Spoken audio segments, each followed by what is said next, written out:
A ver, el tema de la extinción quizás sea uno de los más desarrollados por el legislador, incluso la jurisprudencia y, y ciertamente también por la doctrina. Los especialistas eh, le han dado mucha atención a la extinción del vínculo laboral, sobre todo a la, digamos, a la protagonista central de estas causales, que es el despido, en la medida en que obviamente pues es una manifestación del poder de dirección en su máxima dimensión, ¿no?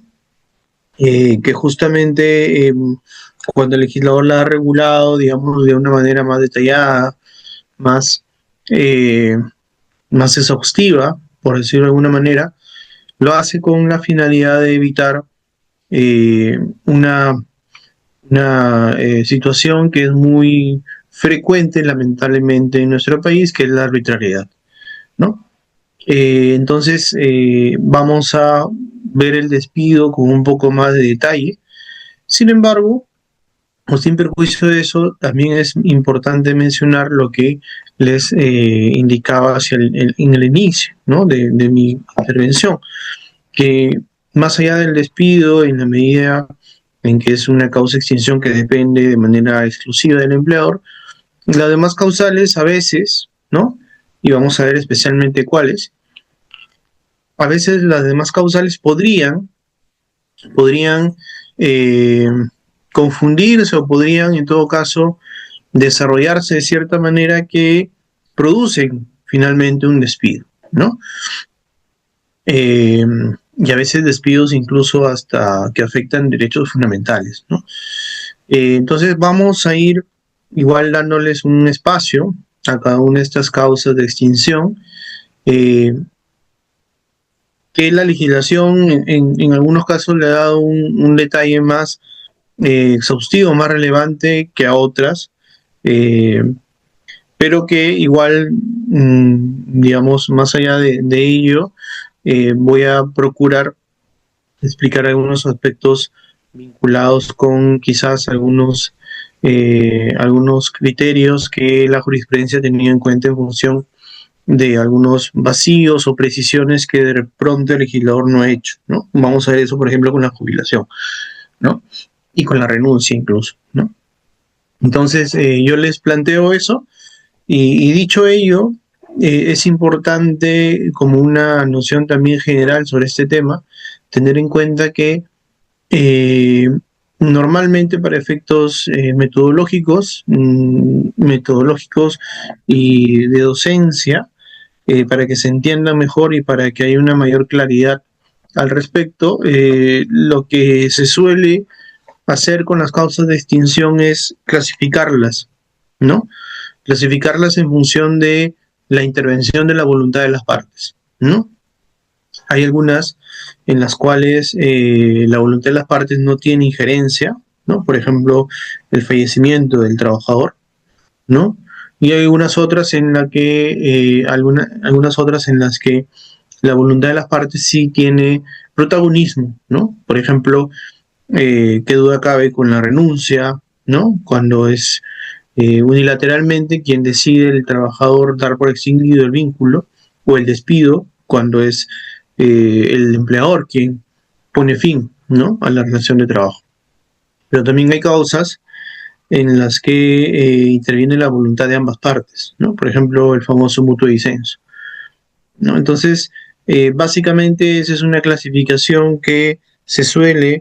eh, que se suele señalar cuando hay un desarrollo sobre las causas de extinción de la relación laboral. Y eso es importante porque en la medida en que, por ejemplo, ¿no?, que a veces pasa, en la medida en que, por ejemplo, con una renuncia que depende únicamente del trabajador, en la medida en que haya, por ejemplo, coacción, ¿no?, para que un trabajador renuncie o se le violenta, ¿no?, o se le amenaza, esa situación ya se vuelve en otro supuesto, ¿no? Ya no es una renuncia válida, porque la renuncia implica, por ejemplo, por propia definición, que sea el propio trabajador libremente quien decida extinguir el vínculo, ¿no? Entonces, cuando fallan estas nociones básicas, como la intervención de la voluntad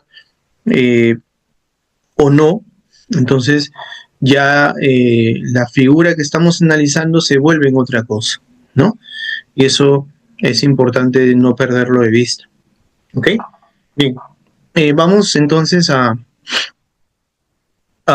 ver las características principales que tienen cada una de estas causas de extinción del vínculo laboral.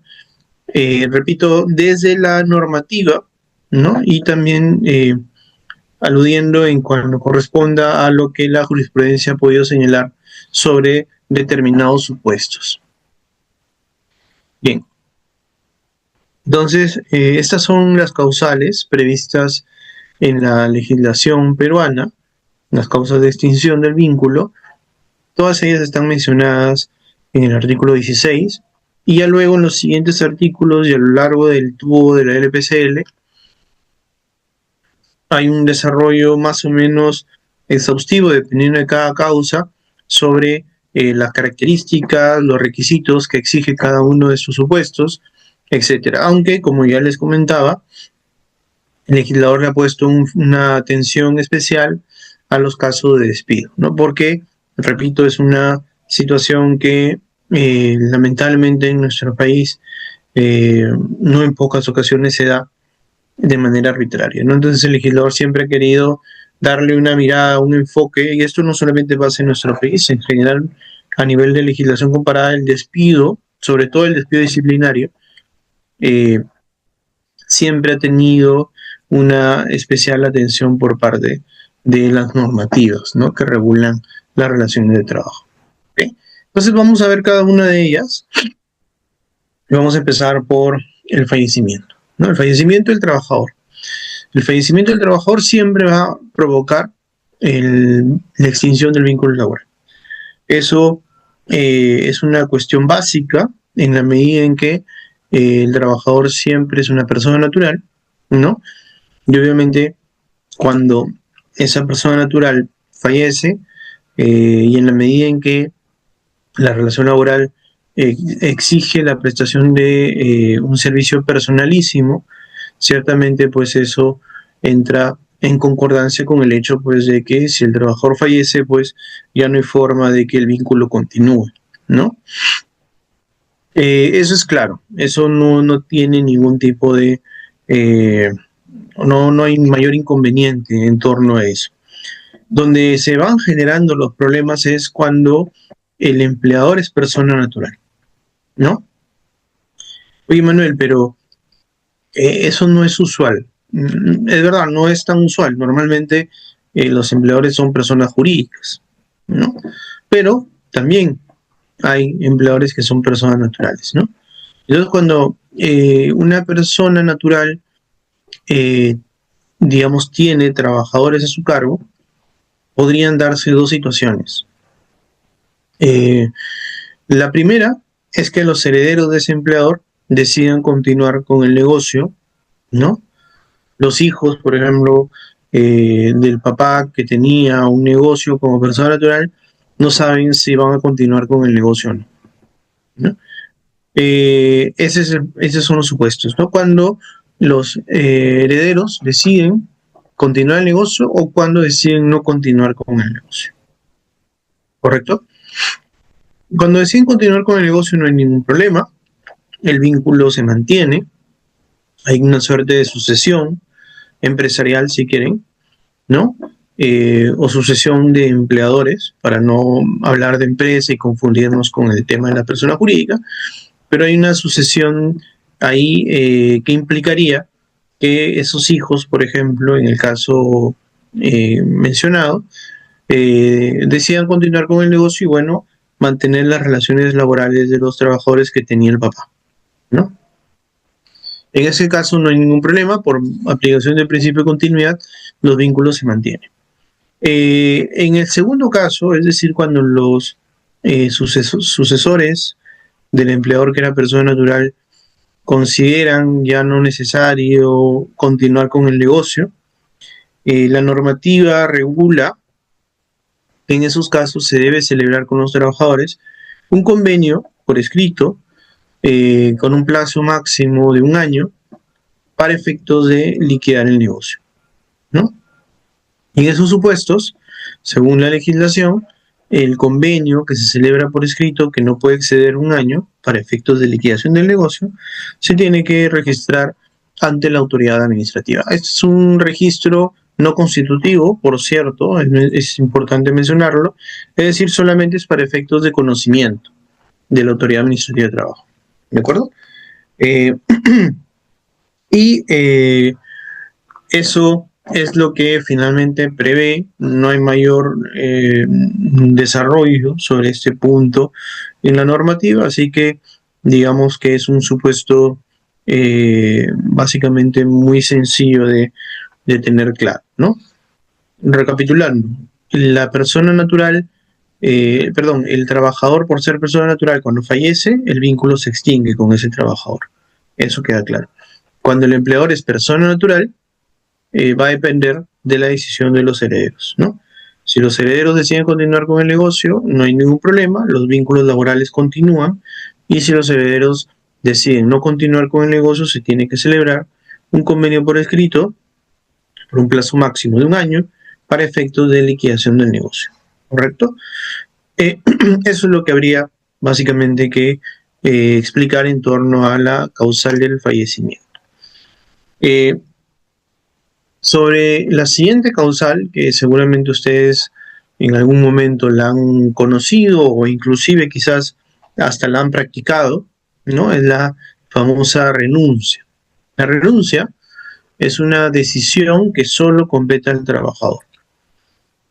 Y por cierto, aquí creo que es importante precisar que la renuncia no se acepta por parte del empleador, ¿no? Muchas veces se menciona eso, ¿no? Coloquialmente quizás se dice, el empleador todavía no me acepta mi renuncia, ¿no? Ese es un término erróneo, ¿no? Porque el trabajador no tiene por qué esperar que le acepten la renuncia. Lo que tiene que esperar el trabajador, que es otra cosa, es que le acepten o no la exoneración de trabajar hasta los 30 días después de presentar la carta de renuncia, que es otra cosa, ¿no? Justamente a ese punto voy. Un trabajador, si bien es cierto, puede renunciar en cualquier momento, cuando él quiera, tiene que hacerlo con 30 días de anticipación, ¿no? No tiene por qué explicar al empleador por qué está renunciando, no tiene por qué decirle a dónde se va, ni por qué razones, etcétera. No hay una obligación al respecto, pero sí tiene que hacerlo con 30 días de anticipación. Y este es un plazo que establece la norma, creo, de manera razonable, porque claro, obviamente una empresa, o un empleador, para no hablar solamente de personas jurídicas, un empleador, cuando su trabajador se quiere ir, ¿no? Obviamente necesita de alguna manera cubrir la necesidad o los servicios que desarrolla ese trabajador, ¿no? Y puede tomar pues algunas medidas, como por ejemplo ir ya buscando a quién lo va a reemplazar, quién va a ocupar su puesto, a qué trabajadores puede temporalmente quizás distribuir las funciones de ese trabajador, etcétera, ¿no? Entonces, ese plazo le permite al empleador, obviamente, cumplir con estas tareas que acabo de mencionar, ¿no? Ahora bien, el trabajador también podría, porque no es una obligación, podría pedirle, ¿no?, al empleador que le exonere de ir a trabajar esos 30 días, parcialmente o totalmente, ¿no? Podría pedirle quizás 15 días, solo trabajar 10 días, o podría pedirle que le exonere los 30 días en totalidad, ¿de acuerdo? Esa exoneración o esa solicitud de exoneración, eso sí tiene que aceptarlo el empleador, ¿no? Y para eso tiene 3 días, ¿no?, desde que le presentan esa carta de renuncia con la exoneración para aceptar o no la misma. Y si la quiere rechazar, tiene que hacerla por escrito, de tal manera que si no lo hace por escrito, o se le pasa el tiempo de los 3 días y lo hace el quinto día, por ejemplo, se entiende que el empleador ha aceptado esa exoneración que le ha alcanzado su trabajador. ¿De acuerdo? Entonces ahí es donde ya entra a tallar este tema de la aceptación, pero no es la aceptación de la renuncia, es la aceptación de la solicitud de exoneración que le pueda presentar el trabajador, ¿no? Ahora, ustedes quizás podrán decir, oye Manuel, pero eso es mentira, ¿no? Porque a veces los trabajadores, que es algo también bastante usual, eh, a veces los trabajadores renuncian y se van al día siguiente y no esperan que los exoneren o no. Sí, eso es verdad, ¿no? Porque finalmente el trabajador tampoco es que esté atado o esclavizado, por decirlo de alguna manera, al empleador y tenga que esperar necesariamente los 30 días. Pero igual tiene que, digamos, aceptar las responsabilidades que se generan de no cumplir con el plazo de los 30 días de anticipación de presentar una renuncia, ¿no? Entonces, ¿qué pasa, por ejemplo, si el trabajador se va sin esperar que lo exoneren, ¿no? O se retira antes del vencimiento del plazo, espera un día nomás o 2 días, igual se va. Bueno, en esos casos el empleador, como todavía tenía tiempo para aceptar esa exoneración y el trabajador se, digamos, sin ningún tipo de justificación se va, justificación válida, ¿no? Podría disponer el inicio del procedimiento de despido por abandono de trabajo, ¿no? Claro, porque ahí el trabajador ya se está yendo de manera injustificada, está abandonando, ¿no?, su puesto de trabajo, y eso permite al empleador activar, ¿no?, su potestad disciplinaria eh, utilizando la causal eh, de abandono o inasistencias injustificadas, ¿no? Si es por más de 3 días, basta que eso, por 3 días continuos, ¿no? Basta que esa situación se genere para que el empleador pueda iniciar un procedimiento de despido por la causal indicada.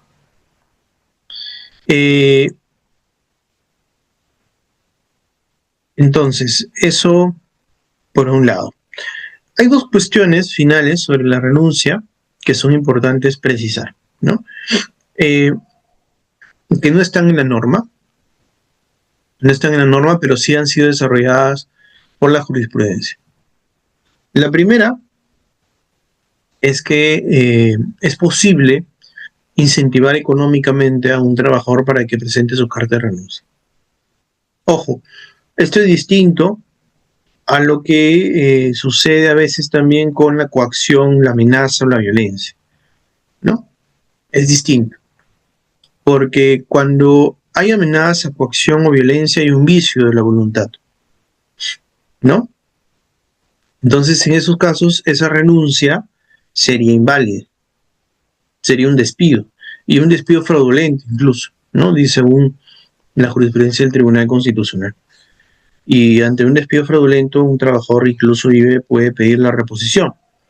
Claro, el problema está, y ahí hay una nota a pie de página que hay que hacer, ¿no? El problema está sobre todo con el hecho de la probanza, ¿no? De la coacción, la violencia, pero ese es un punto, digamos, o es una discusión distinta, ¿no? ¿Cómo pruebo una coacción? ¿Cómo pruebo una amenaza? Ese es otro punto.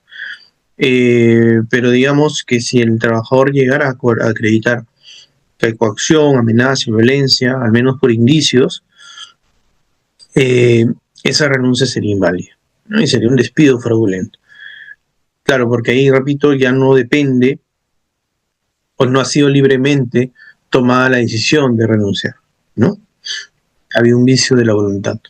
Entonces, estos son casos distintos o supuestos distintos a los que se puedan presentar cuando un trabajador o cuando el empleador, perdón, le ofrece a un trabajador un incentivo económico para que renuncie, ¿no? Entonces ahí no hay vicio, pues, porque el trabajador podría aceptar o no ese incentivo, ¿no? No está obligado. Y si lo acepta, según el Tribunal Constitucional, es incentivo esa renuncia, eh, digamos, que ha sido objeto o obtenida a partir del pago de algún tipo de compensación o incentivo a la renuncia, es válido, ¿no? Y el Tribunal Constitucional lo ha desarrollado en diversas sentencias. Eh,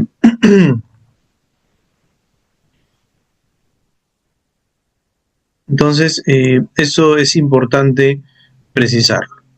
Y también sobre la renuncia, ese es un tema que no ha desarrollado tampoco el legislador, pero sí ha sido trabajado en alguna jurisprudencia del Tribunal Constitucional, ¿no? ¿Qué pasa cuando el trabajador renuncia y, por ejemplo, el mismo día de repente o al día siguiente se arrepiente de haber renunciado? Por X motivos, ¿no? No pueden ser de repente la oferta que pensaba que tenía en otro puesto de trabajo era más concreta, al final se cayó, se apresuró en renunciar, pueden haber varios motivos, ¿no? Pero el trabajador se arrepiente y revoca su renuncia, ¿no? Revoca su renuncia. En esos casos, el TC, y creo que de manera acertada, el TC, el Tribunal Constitucional, creo que ha resuelto correctamente al indicar que en esos casos el empleador tiene que aceptar la revocatoria para dejar sin efecto la renuncia, ¿no? Porque claro, pues si aceptamos que vale arrepentirse de la renuncia, eh, pareciera una medida razonable, ¿no? Porque el empleador de repente ya buscó a alguien para que ocupe el puesto del trabajador que renunció, ¿no? O quizás ya tomó las medidas que, que se derivan de su propio poder de dirección para, eh, para distribuir, ¿no? Las labores de ese trabajador que acaba de renunciar, etcétera, ¿no? Entonces, debería, creo, y es a donde apunta el TC con este criterio, creo que debería entenderse pues que en estos casos la renuncia o la revocatoria de la renuncia, perdón, no necesariamente surte efectos con su sola presentación, ¿no? Sino que debería, para que la renuncia se quede sin efecto, de la aceptación del trabajador, del empleador, perdón, ¿no? Y esa manera, y esa manera es por donde ha ido, o en ese sentido es por donde ha ido el Tribunal Constitucional cuando ha revisado o analizado estos casos. Eh, Seguimos. En el chat hay algunas preguntas. Rier, ¿las preguntas las vemos al final o las vamos avanzando? Doctor, de acuerdo a su tiempo, no hay problema, doctor. Ya. A ver, estas preguntas que me hacen son sobre la renuncia. Valen nos pregunta, ¿los 3 días cuentan desde la presentación de la carta o desde el día siguiente? Es desde la presentación, ¿no? La norma habla de que la exoneración se entiende aceptada si no es rechazada por escrito dentro del tercer día hábil de presentar la carta, ¿no? Eduardo nos dice despido por discriminación. ¿Cómo despido por discriminación? No entendí. Eh, quizás te refieras a lo que pasa con el despido fraudulento cuando se coacciona a un trabajador o se le violenta o amenaza. Exactamente eso no califica como un despido discriminatorio, ¿no? Pero sí es un despido fraudulento que igual afecta a derechos fundamentales, especialmente el derecho al trabajo, ¿no? El despido por discriminación es otro tipo de despido que también afecta a derechos fundamentales, pero que en todo caso se diferencia el despido fraudulento en la medida en que el derecho que afecta es el derecho a la no discriminación, ¿no? Por ejemplo, un despido de una trabajadora embarazada, por ejemplo, ¿no? Un despido de un dirigente sindical, por ejemplo, ¿no? Esos son despidos por discriminación. Bien, continuamos. Hay una figura que no está regulada en el TUE de la LPCL, pero sí está regulada en el reglamento de la Ley de Fomento del Empleo, que es el reglamento finalmente del TUO de la LPCL, que es la denominada puesta a disposición del cargo, ¿no? Que es una figura que normalmente se da cuando hay cuando un trabajador de confianza o de dirección, ¿no? Eh, Viene laborando en una empresa y digamos que la gerencia o las jefaturas con las que trabajaban cambian, ¿no? Eh, y claro, como ese trabajador de dirección de confianza llegó con otra, digamos, directiva o llegó con otras jefaturas, cuando se modifican estas direcciones, ¿no? Estas jefaturas, ese trabajador de dirección de confianza quizás se vea un poco corto para trabajar con personas con las que no tiene justamente esa confianza, ¿no? Por decirlo de alguna manera. Entonces, ¿qué es lo que hacen? Es no renuncian directamente, sino que ponen a disposición sus cargos para que esa nueva directiva evalúe, ¿no?, su desempeño o decida si continúan laborando con estos trabajadores, ¿no? Entonces, es parecido a una renuncia. Yo creo que se parece más a un mutuo disenso, porque cuando se generan los efectos de extinción del vínculo, cuando hay puesta a disposición, es cuando ese empleador acepta la puesta a disposición, ¿no? O sea, no es inmediata, no es como con la renuncia, porque en la renuncia eh, el trabajador es quien directamente da por extinguido el vínculo, ¿no? En cambio aquí hay como una oferta, digamos, por parte del trabajador para que el empleador le evalúe y sea quien tome finalmente la decisión. Entonces hay casi hay como un acuerdo, ¿no?, para distinguir el vínculo. Pero bueno, más allá de esa precisión, lo que hace el reglamento de la Ley de Fomento del Empleo es entender que la puesta a disposición, cuando el empleador la acepta, equivale a una renuncia. ¿Ok? Repito, más que una renuncia, a mí al menos me parece que es casi como un mutuo acuerdo, porque hay una oferta de poner a disposición y que tiene que ser aceptada por el empleador, ¿no? Entonces, hay como que se juntan las voluntades de ambas partes, ¿no? En la renuncia, el empleador no tiene que aceptar la renuncia, ¿no? Por eso les decía hace un momento que es importante eh, hacer las precisiones sobre si un trabajador tiene que esperar que le acepten la renuncia o no, y eso no es tan exacto, ¿no? En la puesta a disposición sí hay una aceptación de la puesta a disposición. ¿Okay? Entonces, ¿esto qué implica? Que solo la extinción se da cuando el empleador acepta la puesta a disposición, más allá de que la norma hable de una equivalencia con la renuncia. Luego, ¿cuánto tiempo, no? Porque esto es algo que es importante mencionarlo en la medida en que la norma no lo regula. ¿Cuánto tiempo tiene ese empleador de aceptar la puesta a disposición del cargo? ¿No? Eso no está regulado, ni en el TUE del LPCL ni en el reglamento de la Ley de Fomento del Empleo. ¿Cómo se soluciona esto? Bueno, ahí quizás lo que habría que hacer es, por analogía, aplicar quizás de pronto el mismo tiempo que tiene el trabajador para renunciar con anticipación, que son los 30 días, ¿no? Creería que ese es el tiempo máximo que también debería tener el empleador que recibe una puesta a disposición del cargo, ¿no? Sin embargo, la Corte Suprema tiene una mirada distinta. En el caso que está mencionado en la lámina, en esa casación, se analizó un supuesto en el cual el trabajador había puesto a disposición su cargo, pero se demoraron como 4 meses en responderle que aceptaban esa puesta a disposición, ¿no? A mí me parece que es una decisión errónea, ¿no? Porque, digamos, 4 meses me parece que es un plazo irrazonable, ¿no?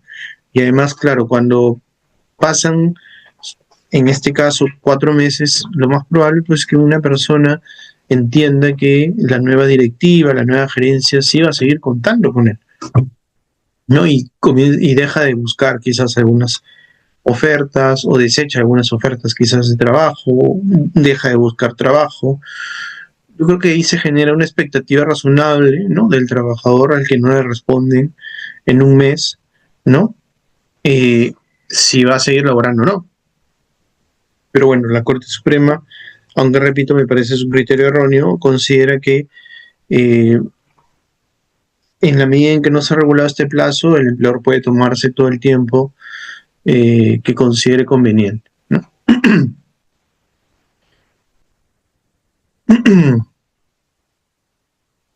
Entonces, eso es importante tenerlo en consideración. Mm, seguimos.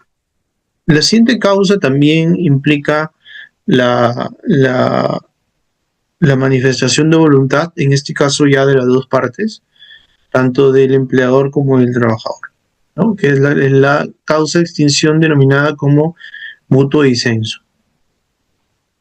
Esta causa de extinción para para la, eh, para la legislación es importante reflejarla en un convenio o en la liquidación de bienes sociales, de liquidación de beneficios sociales, perdón. Tiene que ser recogida necesariamente en alguno de estos documentos, ¿de acuerdo? Y por otro lado, no necesita estar sustentado en una causa tampoco, ¿no? Así como en la renuncia, el trabajador no necesita eh, indicar por qué está renunciando, tampoco en el mutuo disenso las partes tienen que indicar por qué están celebrando este tipo de convenio para extinguir el vínculo, ¿no? No hay, no hay esa obligación. Las partes pueden celebrarlo cuando lo consideren conveniente, aunque sí teniendo en cuenta la formalidad. La formalidad en este caso es que sea por escrito o en todo caso que se reconozca que la extinción del vínculo se está dando por mutuo disenso en la liquidación de beneficios sociales. ¿De acuerdo?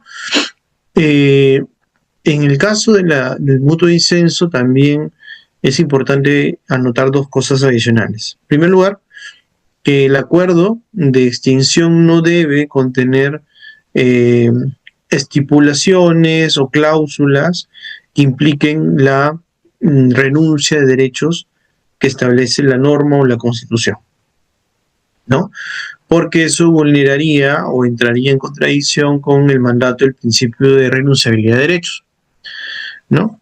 O sea, por ejemplo, en un acuerdo, un convenio mutuo disenso, no puede el trabajador decir que renuncia, por ejemplo, a su CTS trunca o a sus vacaciones truncas o a las utilidades que todavía se van a calcular para el siguiente periodo. No, no podría contener un convenio este tipo de cláusulas, ¿no? Porque eso vulneraría el principio de renunciabilidad de derechos. Y si tuviera ese convenio, este tipo de cláusulas o renuncias, se entiende que son renuncias inválidas, ¿no? Es decir, el trabajador luego podría reclamarlas judicialmente. No hay ningún inconveniente con eso. ¿Ok? Y finalmente, sobre el mutuo disenso, indicar que se puede incentivar, ¿no? Así como la renuncia puede ser objeto de un incentivo económico, también en el caso del mutuo disenso se le puede pagar a los trabajadores para que, eh, digamos, tomen la decisión de celebrar un convenio de mutuo disenso para extinguir el vínculo laboral. ¿Correcto? Entonces, básicamente eso es lo que sería importante reflejar en torno a esta causa de extinción. Continuemos. La siguiente causa es una de las quizás más problemáticas que están previstas en nuestra legislación, ¿no? Es la famosa jubilación obligatoria. En primer lugar vamos a ver la jubilación semiautomática y luego vamos a ver la jubilación automática. Estas jubilaciones son decididas por el empleador, ¿no? Llegada a cierta edad del trabajador y cumplido otros requisitos en relación con el otorgamiento de una pensión de jubilación, pero digamos, marcan una lógica distinta, ¿no?, a lo que implica la jubilación o cómo se entendió la jubilación, digamos, tradicionalmente, ¿no? Porque cuando, digamos, en teoría o en principio se habla de jubilación, se entiende que quien decide jubilarse o no es el trabajador. Y al llegar a cierta edad, ¿no? O sea, un trabajador no puede jubilarse a los 30 años, ¿no? Tiene que llegar a cierta edad para poder jubilarse, ¿no? En el caso de nuestro país, la edad de jubilación es de 65 años, ¿no? Entonces, un trabajador que llega a esa edad y cumple ya con los requisitos para jubilarse, para obtener una pensión de jubilación, podría, por su propia cuenta, decidir este tipo de extinción del vínculo, ¿no? Pero en el caso o la regulación a la cual o el legislador a los supuestos a los cuales le da una atención en particular son a los supuestos de jubilación donde quien decide la extinción no es el trabajador, sino el empleador, ¿no? Y son dos supuestos. El primero es cuando el trabajador cumple 65 años. Pero además de cumplir 65 años, tiene que el empleador asegurarse que el trabajador cumple con los requisitos para obtener una pensión de jubilación. Ese es el segundo requisito, ¿no? Primero, entonces, la edad, 65 años. Segundo requisito, que el empleador se asegure que el trabajador ya cumplió los requisitos para obtener una pensión de jubilación. Cuando un trabajador obtiene o tiene derecho ya a obtener una pensión de jubilación, cuando tiene 65 años y 20 años de aportes, si es que está afiliado al Sistema Nacional de Pensiones, y si está afiliado al Sistema Privado de Pensiones, basta con que tenga 65 años, no importa cuántos años de aportes tenga, ¿no? Entonces, va a depender del sistema pensionario al cual esté adscrito el trabajador. Y el tercer requisito, para que para que un empleador pueda utilizar esta causa de extinción por jubilación a los 65 años, es una obligación que tiene que el empleador cumplir, ¿no? Y básicamente es una obligación de corte económico. Perdón. ¿En qué consiste?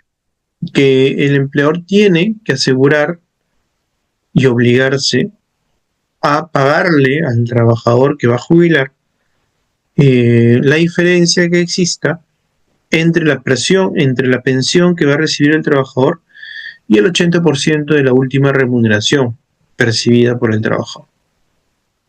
O sea, por ejemplo, supongamos, ¿no? Si el trabajador ganaba 2.000 soles, el 80% son 1.600 soles, ¿no? Si el trabajador va a percibir una pensión de jubilación de 1.000 soles, lo que tiene que hacer el empleador es asegurar y obligarse a que cada mes tenga que pagarle al trabajador que ya se jubiló 600 soles, ¿no? Que es la diferencia entre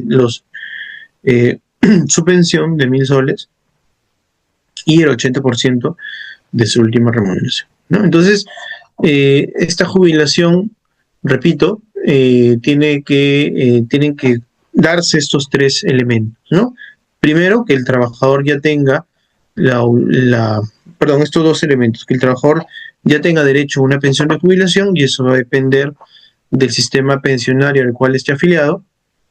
Y el segundo requisito es que se comprometa a pagar la diferencia que haya entre la pensión que va a recibir el trabajador y el 80% de la última remuneración, ¿no? Si el empleador se obliga y cumple con todos estos requisitos, no importa la voluntad del trabajador, basta que se comunique la decisión, ¿no? Que el empleador comunique la decisión de jubilar al trabajador para que éste inicie los trámites correspondientes para obtener su pensión.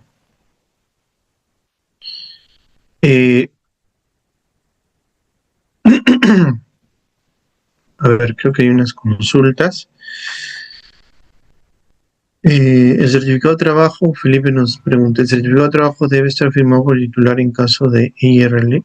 Si el trabajador es titular en la causal sería. El certificado de trabajo, sí, bueno, en el caso de una IRL, el titular es el mismo empleador, básicamente, ¿no? No hay, ahí tendría que ser él quien lo firme, ¿sí?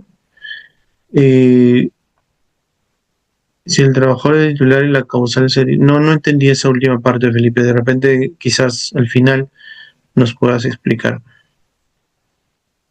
Iván, en todos los regímenes el plazo es de 65 años. En el régimen nacional, en el Sistema Nacional de Pensiones y en el Sistema Privado de Pensiones, sí, es 65 años para jubilarse. La diferencia está en, como les decía, en que... No es 70, son 65. La diferencia está en que en el Sistema Nacional te exige, además, tener 20 años de aportes. Y en el sistema privado no importa cuántos años de aportes tenga. Quizás te estás confundiendo, Iván, con la figura que vamos a ver a continuación, que es la jubilación obligatoria automática, ¿no? Que es la que voy a explicar en un momento, ¿no? Bien. La siguiente causa, que es la jubilación obligatoria automática, es la que se da cuando el trabajador ya cumple 70 años.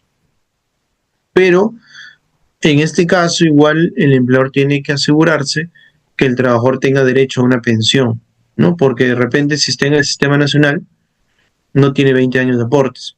Puede pasar, ¿no? Puede pasar que recién empezó a aportar a partir de los 60 años, de repente, ¿no? Entonces, en ese caso, no va a poder jubilar el empleador a ese trabajador. Pero si está en el sistema privado, sí va a poder, ¿no? Va a depender. Entonces, ese requisito es imprescindible, ¿no? En los 70 años y el empleador tiene que asegurarse que el trabajador tenga derecho a una pensión. Aquí en este caso no hay obligación del empleador de cubrir ninguna diferencia económica, basta que el trabajador tenga 70 años y que tenga derecho a una pensión, y quizás por eso es que los empleadores casi no usan la anterior, ¿no? La de los 65 años, usan más la de los 70. ¿No? Otra cuestión importante, ¿no?, que se regule en el caso de este tipo de jubilación es que puede haber pacto en contrario, ¿no? ¿Esto qué significa?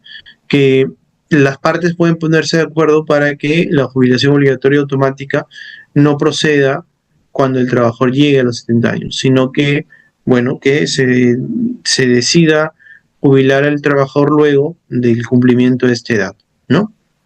Puede ser los 71, 72, etcétera, ¿no? Incluso el TC ha indicado que este pacto en contrario puede ser tácito, no necesariamente de manera expresa. ¿Qué significa un pacto tácito? Por ejemplo, que el trabajador llegue al día siguiente de haber cumplido los 70 años, ¿no?, a trabajar, y que lo hayan dejado ingresar sin ningún problema, que pasen los días y siga trabajando, ¿no? Ese sería un pacto tácito en contrario, ¿no? Según el Tribunal Constitucional, eso está permitido. ¿En qué supuestos? Esto no está en la norma, pero sí lo ha cuestionado o lo ha analizado por lo menos el Tribunal Constitucional. ¿En qué supuestos no está permitido utilizar la jubilación obligatoria automática? Según el TC, para el caso de docentes universitarios, ¿no? Y también de algunos diplomáticos, ¿no? En esos casos, según el Tribunal Constitucional, no puede procederse con la jubilación obligatoria y automática. Bien, creo que había una consulta.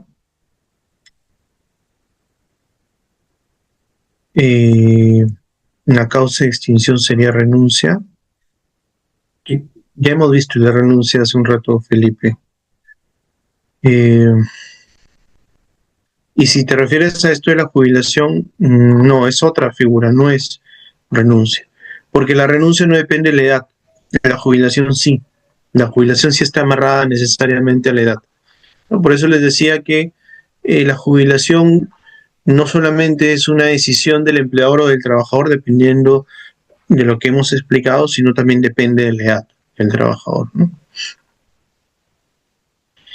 José dice, si una persona llega a los 70 años en una gestión municipal que concluye al año siguiente, puede excepcionalmente laborar hasta los 71 años. A ver, lo que pasa es que en el sector público hay una regla para los 276 que aplica el cese por edad, que es igual que una jubilación, digamos, para que esta causa tenga efectos a partir de, o en todo caso, para que los trabajadores que cumplen 70 años en un periodo, por ejemplo en 2025, puedan cesar recién, no en el mes o en el día en que realmente cumplen los 70, sino puedan seguir laborando hasta el final del ejercicio, hasta el 31 de diciembre. ¿No? Eso se reguló el año pasado, me parece. Eso es para los 276, ¿no? Para los que son 728, ¿no? Porque el Estado también a veces contrata bajo 728, no sé a qué tipo de servidor te refieres. El pacto expreso para que labore después de los 70 años es posible, o puede ser tácito inclusive, ¿no? Puede ser tácito, no hay ningún problema. Y para los casos no hay una edad de jubilación. Estoy bien curioso porque no se ha regulado para los CAS una edad de jubilación, ¿no? Y hay CAS en el Estado que siguen trabajando más allá de los 70 años, ¿no?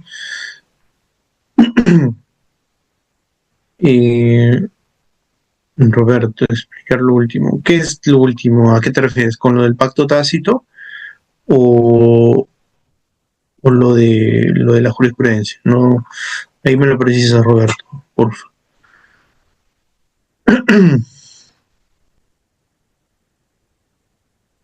Iván, ¿podría comentarnos sobre el proyecto? No conozco ese proyecto, Iván, lo siento, la verdad no sabría decirte qué proyecto es el que mencionas. Lo que sí podría decirte es que cada cierto tiempo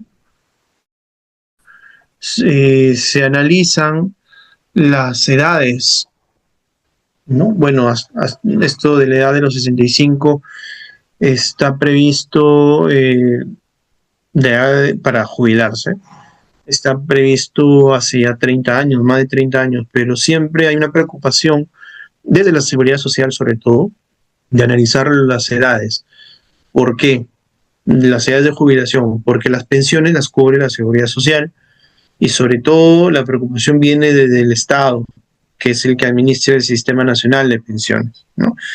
Entonces, lo que viene sucediendo hace mucho tiempo es que hay más personas que dejan de laborar y que se van jubilando, y hay menos personas que van aportando al sistema nacional. Y eso es una manifestación, una consecuencia que es producto de la informalidad laboral que impera en nuestro país. Lamentablemente, los niveles de informalidad laboral en nuestro país son muy altos.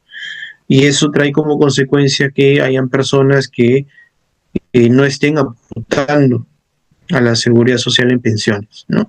Y al no aportar, sobre todo al sistema nacional, este sistema nacional que es solidario, ¿no? Que se financia con los aportes de las personas que laboran ahorita para pagar pensiones de los jubilados, eso implica pues que cada vez más, al haber menos aportes,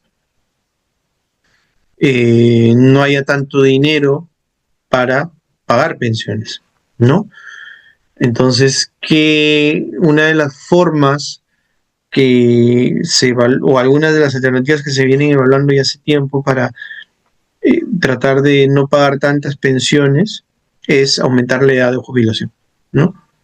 Pero bueno, sigue siendo todavía una alternativa que se evalúa, porque desde hace más de 30 años, repito, la edad de jubilación sigue siendo de 65 años. Vamos a ver si es que esto se modifica en el corto o mediano plazo. Yo lo veo un poco probable, pero vamos a ver cómo va evolucionando quizás la nueva norma, ¿no?, de modernización que se emitió el año pasado, que todavía va a tener una progresiva aplicación a partir de los siguientes años, ¿no?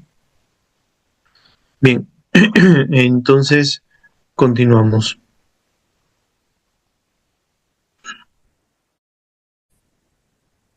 Invalidez absoluta y permanente. Esta es una causa también donde la voluntad de las partes no interviene, básicamente por el hecho de que una enfermedad o un accidente, eh, digamos, finalmente no se produce porque un trabajador lo desea o lo provoca normalmente, ¿no?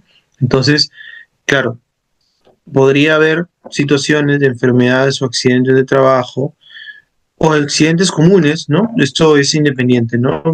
Es importante la precisión porque la invalidez absoluta y permanente para lograr puede ser que se derive de un accidente de trabajo o puede ser que se derive de un accidente común, ¿no? O de una enfermedad profesional o una enfermedad común también, ¿no? Puede ser que nadie está libre, ¿no? Que saliendo de aquí de mi casa, sin necesidad de estar dictando mis clases, me atropellé un carro y me quedé inválido de manera absoluta y permanente, ¿no? Y eso no es un accidente de trabajo. Entonces, en realidad, indistintamente del tipo de accidente o enfermedad, estas podrían, en ciertos casos, provocar pues que una persona ya no pueda seguir laborando, ¿no? Y en esas situaciones, lo que puede hacer un empleador es solicitarle a un agente médico del Seguro Social de Salud, del Ministerio de Salud y también, perdón, del Colegio Médico del Perú, para que evalúen a un trabajador a fin de determinar justamente este tipo de situación, ¿no? Si tiene una invalidez absoluta y permanente, ¿no? Eh, no puede ser un médico solamente, no puede ser un médico de una clínica privada, no puede ser un agente médico de una clínica privada. Solamente puede ser un agente médico del Seguro Social de Salud, del Ministerio de Salud o, en todo caso, el Colegio Médico del Perú, que a solicitud del empleador puedan evaluar a un trabajador y a partir de esa evaluación dictaminar, ¿no?, que esa persona ya no puede brindar servicios, ¿no? Y de esa manera, recién con un certificado emitido por alguna de estas juntas, el empleador puede dar por extinguida la relación por invalidez absoluta y permanente. ¿De acuerdo? Eso es importante precisarlo porque ya el Tribunal Constitucional también lo ha precisado en algunas sentencias. ¿Ok? A ver, Blanco nos dice, doctor, y cuando uno paga la UNP de forma independiente y luego después trabaja en una institución, ya sea privada o pública, ya está en planilla, lo que aportó de forma independiente se toma en cuenta para su jubilación o no. Sí, sí, claro. Incluso cuando uno aporta de manera independiente a la AFP también, ¿no? Si ese es el sistema que he elegido, ¿no? Eso va formando parte, digamos, de sus aportes, ¿no? La diferencia es que en la UNP hay como una bolsa, ¿no?, digamos, de aportes, porque hay una idea de solidaridad, ¿no? Que no existe en el sistema privado de pensiones. En el sistema privado de pensiones uno va aportando cada uno acá a sus cuentas individuales, ¿no? Como una cuenta de ahorros, digamos, ¿no? En la ONP no hay cuentas de ahorro. Todos los pensionistas aportan a una bolsa común, ¿no? Esa es la diferencia que hay entre la ONP y la AFP.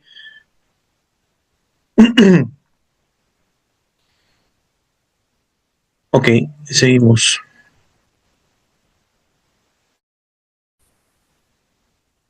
Otra causal de extinción del vínculo laboral eh, tiene que ver con los contratos sujetos a modalidad. ¿no? No sé si en este seminario han podido revisar este tema, pero es importante mencionar que cuando se celebra un contrato sujeto a modalidad, ¿no? Un contrato por inicio de actividad, un contrato por necesidad de mercado, un contrato de suplencia, un contrato por obra o servicio específico, ¿no? Eh, el trabajador ya sabe en qué momento, cuando celebra su contrato, ya sabe cuándo va a extinguirse, ¿no? O sea, por ejemplo, en un contrato por inicio de actividad, eh, el trabajador ya sabe que su contrato va a durar un año, o va a durar un año y medio, o va a durar 6 meses, o quizás dura 3 años, que es el plazo máximo, ¿no? En un contrato de suplencia, el suplente también sabe cuándo va a concluir su contrato, ¿no? Con una condición resolutoria. ¿Cuál es la condición resolutoria? Que el trabajador vuelva, ¿no? El trabajador titular vuelva a su puesto. En ese momento, el contrato se extinguirá. Igual, igual con la obra o servicio, ¿no? Cuando un trabajador lo contratan por esta modalidad, sabe, cuando celebra su contrato, que él mismo va a concluir cuando también se termine con la obra o el servicio específico. Entonces, estas son causas de extinción que se derivan de la voluntad de ambas partes, ¿no? Sobre este tipo de causa hay que quizás hacer ciertas precisiones, ¿no? Porque a veces hay algunas confusiones que son bastante comunes, ¿no? Por ejemplo, siempre se ha pensado que un contrato sujeto a modalidad como máximo debe durar 5 años, que recién a partir de los 5 años el trabajador adquiere, digamos, estabilidad, se dice, ¿no? Es decir, recién se vuelve permanente, ¿no? Eso no es tan cierto, porque cuando la norma habla de este plazo máximo de 5 años, no se refiere a todos los contratos sujetos a modalidad. Se refiere a los contratos sujetos a modalidad que tienen plazos máximos, ¿no? Y que en su contratación sucesiva pueden llegar a al plazo de 5 años como máximo. Por ejemplo, el contrato por inicio de actividad tiene un plazo máximo de 3 años, ¿no? Pero después de esos 3 años, el empleador podría utilizar otra modalidad con plazos máximos para llegar a los 5 años, que puede ser, por ejemplo, el contrato por reconversión empresarial, ¿no? El contrato por reconversión empresarial puede celebrarse por 2 años como máximo. Entonces, si junto a los 3 años del contrato de inicio de actividad con los 2 años del contrato de reconversión empresarial, llego a los 5, ¿no? Pero un contrato, por ejemplo, de suplencia no está sujeto a este plazo máximo de 5 años, ¿no? Porque el contrato de suplencia no está sujeto por su propia naturaleza a un plazo determinado, porque no se sabe con exactitud. Quizás podría tener algún nivel de certeza, pero no una certeza total de cuándo va a volver el titular, ¿no? Porque de repente no vuelve. Entonces yo no puedo sujetarlo a un plazo máximo, ¿no? Por ejemplo, a veces pasa, ¿no? Y no pasa poco, ¿no? De repente se celebra un contrato de suplencia con una trabajadora para reemplazar a otra trabajadora que está gozando de su descanso por maternidad, ¿no?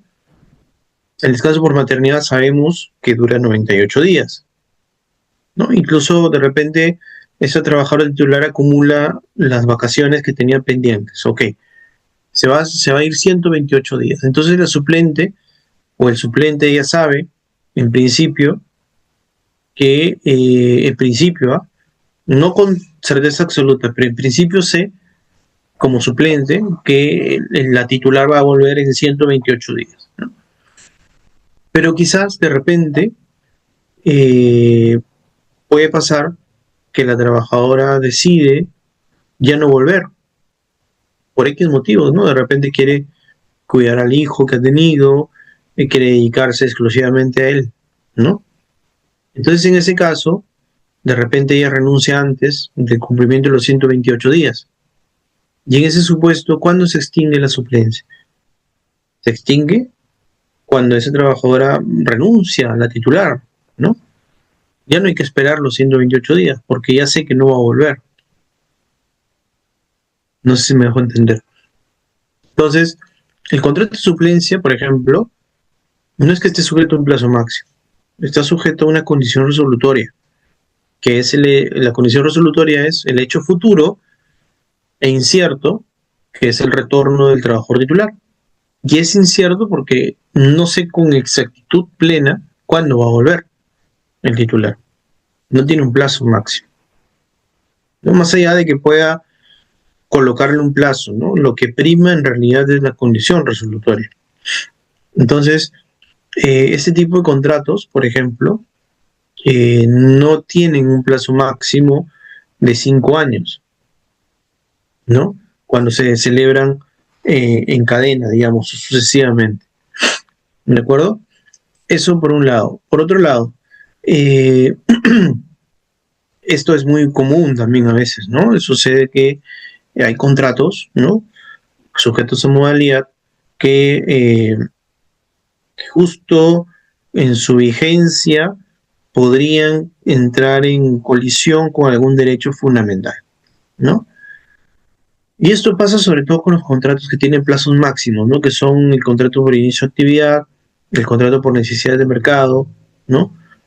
El contrato por reconversión empresarial, que tienen plazos máximos que implican que no necesariamente tenga que contratar al trabajador, en el caso de inicio de actividad, por ejemplo, por 3 años desde un principio.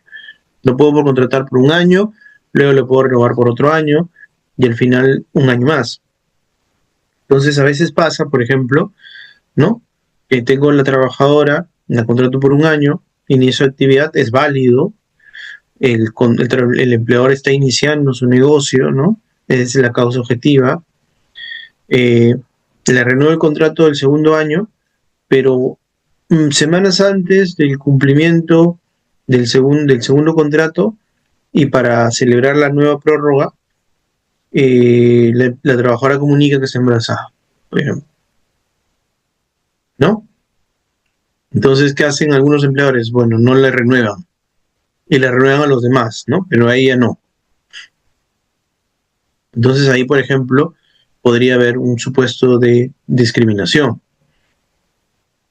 El caso cambia si fuera una suplencia, ¿no? Porque en la suplencia, por ejemplo, en la suplencia yo dejo de renovar porque volvió el titular, ¿no? Si vuelve el titular y, por ejemplo, la suplente está embarazada, por ejemplo, yo no dejo de renovarle porque está embarazada, yo dejo de renovarle o se extingue el contrato de suplencia en ese caso porque regresó la titular o el titular, ¿no? Entonces, hay que ver el tipo de contrato, ¿no? Que estoy dejando de renovar, porque dependiendo de la naturaleza que tenga cada contrato, hay que evaluar si es que en realidad la causa de la no renovación tiene que ver con el derecho fundamental o no, con el ejercicio del derecho fundamental o no. Y un último tema y luego veo las consultas del chat, y un último tema sobre este tipo de extinción del vínculo es sobre la comunicación del cumplimiento de plazo. Esta es una consulta bastante común, ¿no? Porque a veces, claro, un empleador preocupado de repente se pregunta, ¿no? Oye, pero es necesario comunicarle con un tiempo de anticipación al trabajador que ya está por vencer su contrato, ¿no? La respuesta es en estricto no, porque el trabajador ya sabe en qué momento va a culminar su contrato, ¿no? Claro, si tiene la copia, no es una obligación, recuerden, ¿no? Entregarle una copia del contrato al trabajador. Entonces, porque además estos contratos se celebran por escrito, ¿no? Entonces, claro, si tiene la copia el trabajador de ese contrato, en principio no hay una obligación de comunicarle cuándo va a concluir ese contrato o que está por concluir. Claro, lo que pasa es que a veces Algunos empleadores lo hacen para evitar que el trabajador se acerque o se apersone a laborar al día siguiente del cumplimiento del plazo, ¿no? Eh, entonces, ¿qué pasa a veces, no? No se le comunica, el trabajador pensando quizás que le van a renovar, acude, ¿no? Lo dejan ingresar, marca asistencia y labora. Y cuando se labora sin tener un contrato por escrito, te vuelves permanente, ¿no? Entonces lo que buscan algunos empleadores es evitar que se genere esa causa de desnaturalización. Ojo, una nota a pie de página sobre este punto. Obviamente, si el contrato está mal celebrado, ¿no? Eso está desde un inicio desnaturalizado, ¿no? Ahí no importa si el plazo vence o no vence. Ese es otro tema, ¿no? Hay que recordar que cada uno de estos contratos tiene una causa objetiva por la cual solamente por esa misma causa se puede celebrar el contrato, ¿no? Entonces ese es otro análisis que hay que hacer. A ver. Blanca nos dice, doctor, pero en la FP te cobra comisión, en la NP no. Ah, sí, bueno. No, pero yo me refería a las diferencias sustanciales, ¿no? En un caso hay solidaridad y en el otro caso no hay. Sí, la AFP te cobra porque es una empresa, ¿no? Es una empresa que te brinda un servicio digamos, de administrar tu cuenta individual, ¿no? De pensión. Moisés nos dice, buenas noches, si yo aporté en la caja policía militar 24 años con 9 meses, solo. Mira, la verdad, Moisés, estamos hablando del Sistema Nacional de Pensiones y Sistema Privado. Este es un régimen especial de jubilación que no lo he revisado, la verdad, para serte sincero. No sé qué reglas tiene la caja policial militar, porque es un régimen que solo aplica para policías y militares, que no están bajo el régimen laboral ni 728, ni 276, ni CAS, ni siquiera, ¿no? Es un régimen, digamos, especial, público, por decirlo de alguna manera. No sabría decirte ahora. Yo entiendo, estoy suponiendo que como es un régimen de jubilación del Estado, finalmente, me parece que también tiene la característica de la solidaridad, pero no te lo puedo asegurar. No, eso tendrías que, creo, verlo con un especialista en esos temas. A ver, Mario nos dice, en caso del servidor de confianza, antes de su vencimiento, ¿se puede dar por concluida dada la naturaleza? Es una buena pregunta, Mario, porque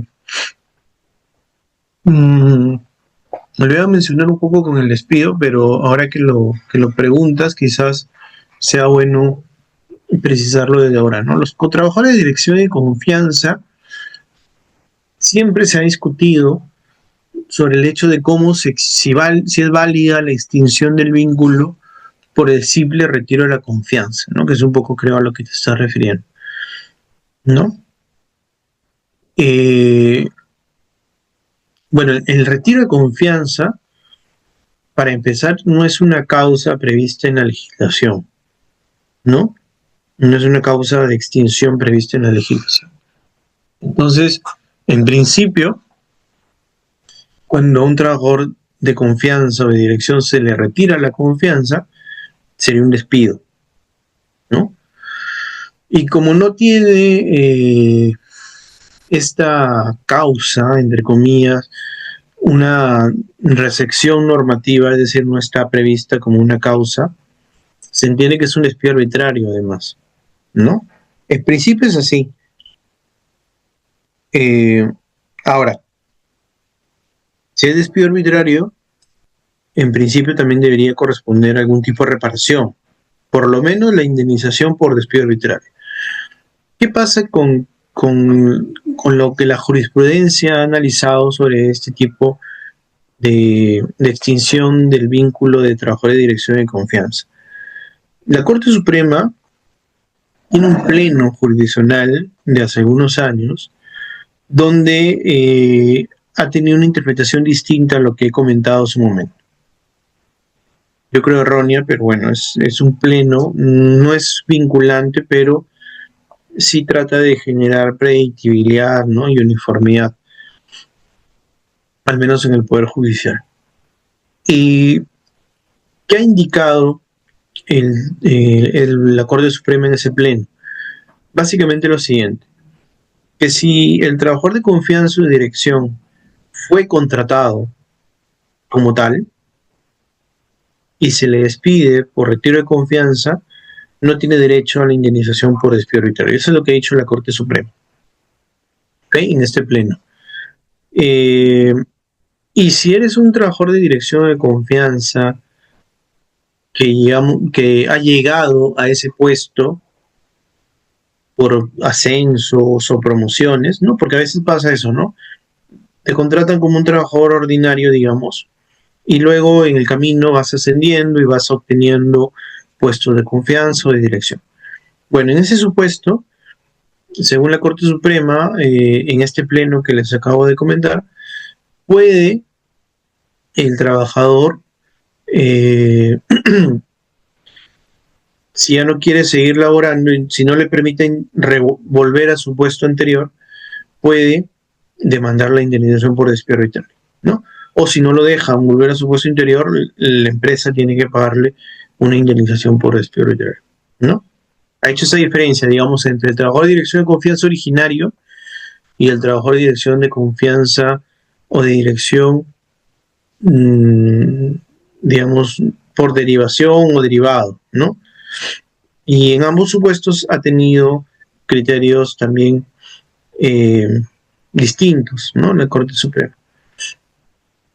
¿Okay? Ese es, digamos, un poco el panorama jurisprudencial que hay sobre ese tipo de extinción. Segundo, ¿qué pasaría si se suscribe un contrato 128 plazo determinado para servicio específico por un plazo de 2 meses, 28 días, pero el periodo de 3 meses? Sí. Se notifica el cese en la relación laboral por término de contrato los 2 meses, 28 días. Sería un despido incausado, gracias. No, justamente el periodo de prueba sirve para un poco evaluar, ¿no? Al trabajador en sus actitudes profesionales, saber si cumple, digamos, a cabalidad con lo que yo estoy buscando como empleador, y es de 3 meses, ¿no? En ese caso no hay vulneración de la protección contra el despido arbitrario, ¿no? Recién cuando se supera el periodo de prueba se adquiere esa protección. Bien. Ahora, me parece raro que se celebre un contrato por 2 meses y 28 días, pero bueno, si ese es el caso, ahí no se ha superado el periodo de prueba, ¿no? Ok. ¿El periodo de prueba puede ser mayor al plazo del contrato? Bueno, si el periodo de prueba con contratos menores a los 3 meses siempre va a ser coincidente con la duración del contrato, ¿no? Como en este caso, ¿no? El periodo de prueba de 2 meses, 28 días. Si yo contrato solo 2 meses, va a ser de 2 meses, ¿no? Va a coincidir, ¿no? Si el contrato dura 6 meses, el periodo de prueba va a ser de 3 meses, ¿no? Solo en 3 casos se puede ampliar el periodo de prueba, ¿no? Cuando el trabajador es de confianza o desarrolla una labor cualificada, se puede extender de 3 meses a 6 meses. Y cuando el trabajador es de dirección, se puede extender a 1 año, ¿no? Pero esa extensión se tiene que hacer por escrito, ¿no? Se debe celebrar un pacto para extender ese periodo de prueba. Bien.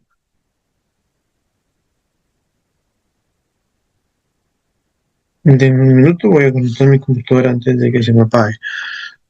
A ver, Giovanni, ¿cuál es el plazo de un trabajador de confianza para el pago de sus beneficios de quitar la confianza más aún no se hizo el contrato?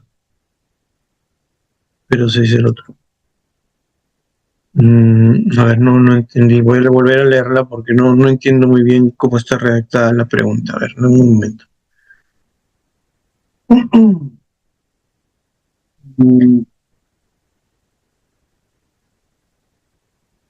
¿Cuál es el plazo de un trabajador de confianza para el pago de sus beneficios sociales? Ya. En general, el régimen de la actividad privada, el régimen laboral de la actividad privada, regula siempre un plazo de 48 horas, perdón, ¿no? Del cese para el pago de beneficios sociales, independientemente de qué tipo de trabajador sea. Si sea de confianza, o sea de dirección, o sea un trabajador ordinario, ¿no? Sea un trabajador temporal o sea un trabajador a plazo indeterminado, ¿no? Eh, Quizás ser en febrero y año bisiesto. Ah, lo de los 2 meses, 28 días. Sí, bueno, puede ser. No he visto yo un caso de un periodo de un contrato de 2 meses, 28 días, pero bueno, igual ahí, igual en general, ¿no? El periodo de prueba de un trabajador ordinario es mínimo tres meses, ¿no? Mínimo 3 meses, y en los otros supuestos que les comenté puede extenderse a 6 meses o un año, pero debe haber un pacto.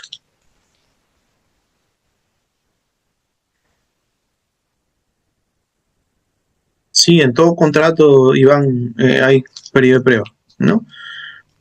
De 3 meses, repito, que es el mínimo, y en los casos en que se puede extender de 6 meses a un año, con pacto. También se puede pactar que no haya periodo de prueba. No he visto un caso donde haya sucedido eso, pero también se puede pactar, no que el trabajador desde un inicio tenga protección contra el despido arbitrario, ¿no? También eso es posible. Bien, seguimos. Creo que hasta acá hemos visto todas las causales distintas al despido. A partir de ahora vamos a revisar, eh, espero poder acabar antes de los 10 minutos del término para explicar lo máximo posible esto del despido, en todo caso algunas causales al menos. El despido, como ya lo iba adelantando hace algunos minutos, es una causa de extinción donde, en realidad no hay manifestación de voluntad salvo la del empleador, ¿no? El empleador es quien por sí solo, sin necesidad de consulta al trabajador, sin necesidad de autorización administrativa ni judicial, decide despedir al trabajador, ¿no? Por eso es que, eh, digamos, es una causa que es más fácil de ser practicada con arbitrariedad, ¿no? Y es por eso también la preocupación del legislador cuando la ha regulado. Si ustedes revisan el tubo de la LPCL, el despido debe ser la institución jurídica después del contrato sujeto a modalidad a la cual se le ha dado una importancia o una regulación más exhaustiva, ¿no? Y básicamente tiene que ver por lo que les acabo de comentar. El despido tiene 4 características. Es una decisión unilateral, ya les dije, solo depende de la voluntad del empleador. Es constitutiva porque, una vez comunicado el despido de un trabajador, eh, así este despido a todas luces sea inválido, sea discriminatorio, lo que quieran, tiene efectos de extinción del vínculo, ¿no?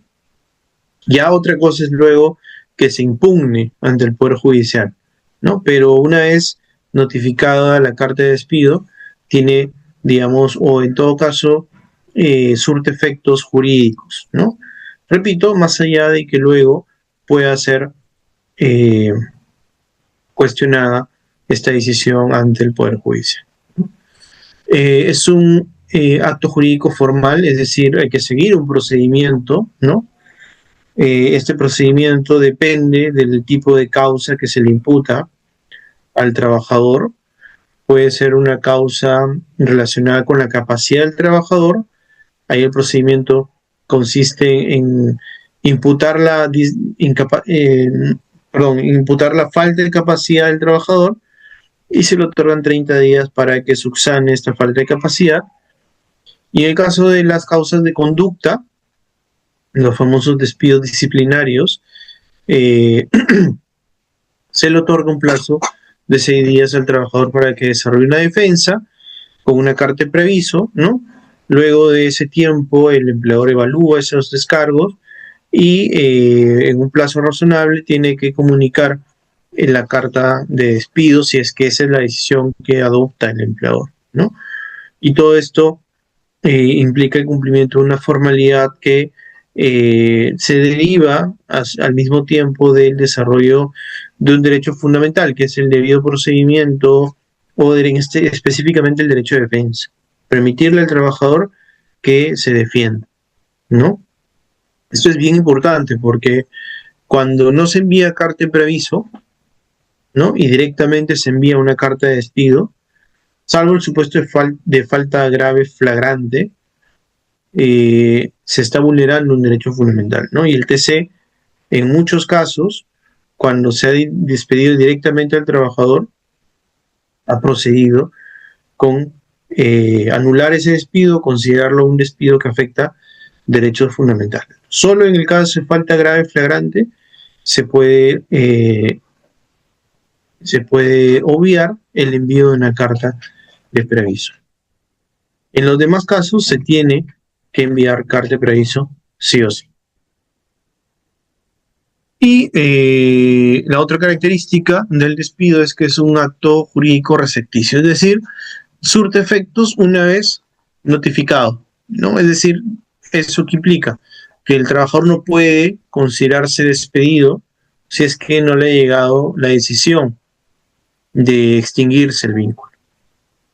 Salvo los supuestos de despido indirecto, que son, digamos, una institución en la cual sí se le permite a un trabajador darse por despedido, pero porque existen previamente actos de hostilidad, ¿no? Que es una figura parecida, no es igual, pero que implica pues que el trabajador previamente ha sido hostilizado, que el trabajador ha imputado la hostilidad, que el empleador ha tenido la oportunidad de subsanar su, digamos, incumplimiento y que el trabajador decida, pese a esa respuesta del empleador o ante la extensión, porque puede ser que el empleador no responda nada, decida por considerarse despedido de manera arbitraria, ¿no? Pero ese es un supuesto parecido, ¿no? al despido directo, pero siempre se va a considerar como un despido arbitrario, ¿no? El despido indirecto siempre se va a considerar un despido arbitrario porque se deriva de la comisión de actos de hostilidad del empleador. Ahora vamos con algunas consultas que están haciendo. ¿Qué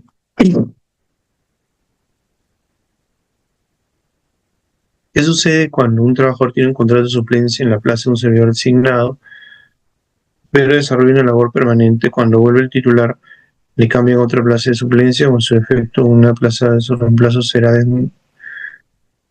le cambian a otra plaza de suplencia o en su efecto una plaza de reemplazo. No entendí, creo que no está muy bien redactada la pregunta, pero a ver, por lo que entiendo, la suplencia en general siempre tiene que tener como explicación o justificación el reemplazo de un trabajador, ¿ok? De un trabajador titular, ¿no? No importa mucho la causa por la cual el titular está siendo reemplazado, ¿no? Porque puede ser una licencia, puede ser porque tiene la trabajadora titular un descanso por maternidad, etcétera, ¿no? Si vuelve titular, el contrato de suplencia se debería extinguir, ¿no? Si se celebra con ese suplente otro contrato de suplencia, debería ser porque hay otra causa que está justificando reemplazar a otro titular, ¿no? No sé si me dejo entender. Si hay suplencia y no hay a nadie a quien reemplazar, ese contrato de suplencia es inválido, ¿no? Rosario, los beneficios sociales se vuelven dentro de las 48 horas para todos los regímenes laborales. Sí, Eso es cierto. Si se contrata del régimen laboral privado, ¿no? Si eso es a lo que te refieres, porque en el sector público hay algunas reglas especiales para el caso. Doctor, principalmente estoy hablando del régimen laboral privado, ¿no? Que es donde están estas causas que estamos revisando. Si se contrata por 2 meses, ¿cómo opera el periodo de prueba o no? Ya lo expliqué, ¿no? En este caso tendrá solamente 2 meses de prueba el contrato. Si vengo trabajando en modalidad CAS en Ministerio Público a tiempo determinado por necesidad transitoria por 2 años y 3 meses, en principio firmada ENAS cada 3 meses, ahora cada 6 por adquirir permanencia laboral a partir de cuántos años. No, como les dije, básicamente estamos viendo el régimen laboral privado, pero si es un caso transitorio, en principio no hay expectativa de permanencia, ¿no? Básicamente eso.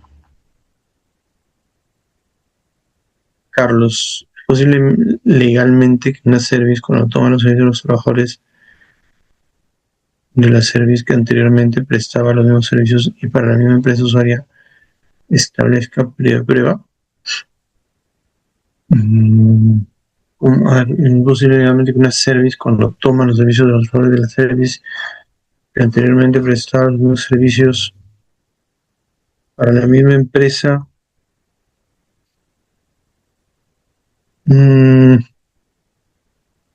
hay un service, una service A y una service B, y para ambas services o empresas de intermediación trabajaban los mismos trabajadores. Eso me suena un poquito, quizás no estoy seguro, pero suena como que podría haber un fraude, ¿no? Pero quizás luego, Carlos, puedas precisarme antes de acabar el tiempo de la exposición, estos 10 minutos que vamos a tener, me la puedas explicar mejor un poco tu pregunta. Mateo, a ver, ¿cuál sería la situación laboral de un trabajador privado que inicialmente elaboró con un contrato de locación de servicios, sin embargo luego al término del mismo sigue laborando pero sin contrato? Tiene un horario, marca, control, en todo caso ya sabía. Bueno, lo que tú me estás comentando, Mateo, pareciera ser un contrato de locación de servicios desnaturalizado, es decir, que siempre hubo relación laboral. No sé si han tenido una clase sobre eso, entiendo que sí. Están mencionándome varios indicios o rasgos sintomáticos de laboralidad. Ahí se aplica primacía la realidad, ¿no? Y desde un inicio ese locador, por lo que me cuentas, entiendo que debería ser trabajador o debió ser trabajador desde un principio, ¿no? De su prestación de servicios. Y sí, efectivamente, tendría un contrato a plazo indeterminado, ¿no? Perela, si te contratan por suplencia para un determinado puesto, pero cuando ingresas a laborar te ponen en un puesto distinto, ¿es correcto? No, o sea, los contratos de suplencia se indica a quién vas a reemplazar, ¿no? O sea, Juan Pérez es contratado para reemplazar al trabajador titular Julio González, cuyo vínculo se está suspendiendo porque ha solicitado una licencia sin goce de haber por un año, ¿no? Si ese Juan Pérez suplente luego cuando va a la empresa va a desarrollar labores de periquito, está desnaturalizado el contrato. Porque la razón de ser el contrato de suplencia es reemplazar a un trabajador titular, ¿no? No a otro. Esa es la razón de ser del contrato de suplencia. Bien, entonces seguimos. Tenemos todavía unos 15 minutos. A ver, ya les expliqué un poco el procedimiento, ¿no? Hay carta de preaviso, 6 días para que responda el trabajador, ¿no? Se le imputa una falta, se le adjuntan las pruebas de esa falta y el trabajador, perdón, tiene 6 días para responder como mínimo. Pueden ser más, pero o mínimo 6. Y el trabajador ejerce su defensa y esta defensa es evaluada por el empleador y puede decidir enviar la carta de despido o tomar alguna otra decisión, ¿no? Porque el empleador en realidad no es que esté obligado a despedir a un trabajador. El empleador, incluso cuando haya falta grave que motive el despido, puede tomar otra decisión, puede suspenderlo, ¿no? Ya esa es una decisión, una facultad del empleador. No hay una obligación de despedir, es una facultad.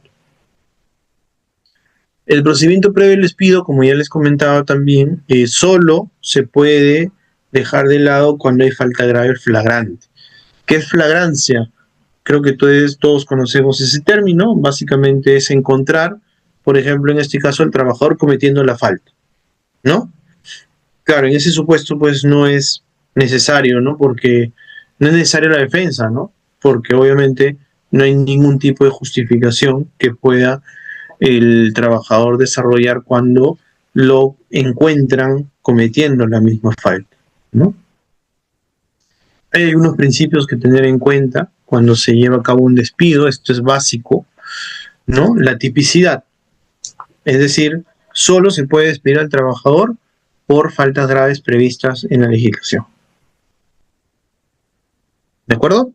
A un trabajador no se le puede despedir por faltas que no están previstas en la legislación. Ese es un principio básico del despido, ¿no? Tipicidad, entonces. Razonabilidad, ¿no?